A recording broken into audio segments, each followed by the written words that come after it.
seems that your journey has ended. Very sorry about that. It was always going to end this way, of course. If it weren't by me, it would have just been by some other, terrible thing. Just, you could not imagine how terrible it would be. Just, I get scared thinking about it. I'm glad it's not me. It reminds me of a time I was speaking to my good friend Orville. We were sitting on a park bench watching the pigeons. I was on the left, he was on the... Oh, wait, was I on the right or left? Anyways, it doesn't matter. We were sitting on there watching the pigeons. And I said to Orville, "Friend, those birds are frozen." And he kind of looked at me like I'd lost my mind. But I reminded him that it was winter, and often birds will sit in a tree until they freeze.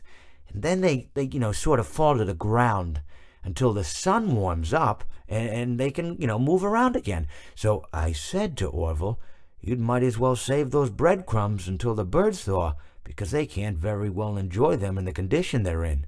To which he asked what I meant, and asking what condition the crumbs should be in before he threw them to the birds, assuming that I meant the birds couldn't enjoy the breadcrumbs in the condition that the crumbs were in, when in fact I had meant the birds could not enjoy them in the condition that the birds were in, considering that the birds were frozen.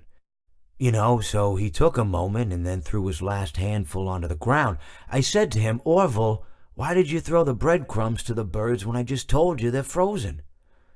To which he responded, "The breadcrumbs are not frozen." Again, misunderstanding my words.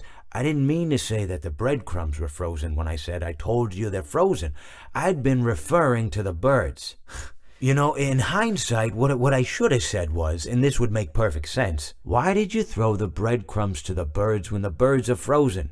He misunderstood upon my correction, stating that he didn't know what else to do with the breadcrumbs, and that perhaps, when the birds thawed, they'd still be able to eat the crumbs. So I said to Orville, and this is what I said to him, I said, "Orville, the birds may be dead."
For today's lesson, we will be continuing our training on proper suit handling techniques.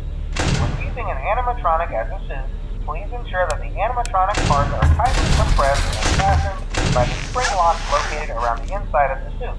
It may take a few moments to position your head and torso between these parts in a manner where you can move and speak. Try not to nudge or press against any of the spring locks inside the suit. Do not touch the spring locks at any time. Do not breathe on the spring locks, as moisture may loosen them and cause them to break loose. In case of the spring locks become loose while you are wearing a suit, please try to maneuver away from populated areas before bleeding out, as to not ruin the customer experience. As always, if there is ever an emergency, please go to the designated safe room. Every location is built with one extra room that is not included in the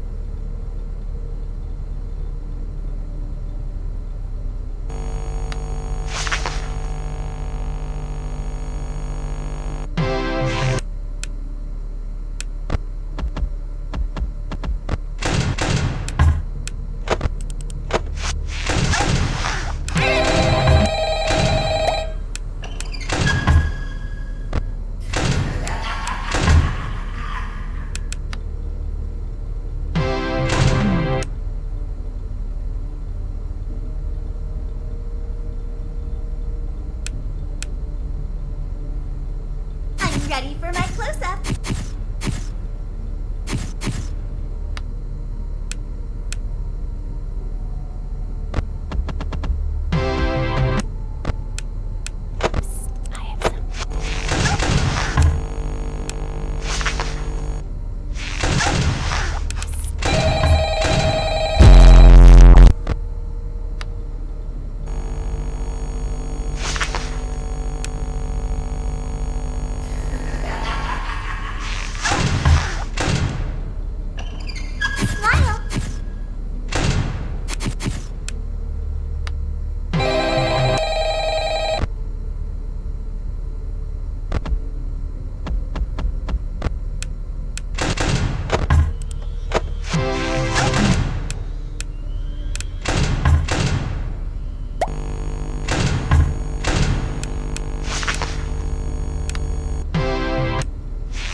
Dear Diary, yesterday was so amazing, and I met such a wonderful guy.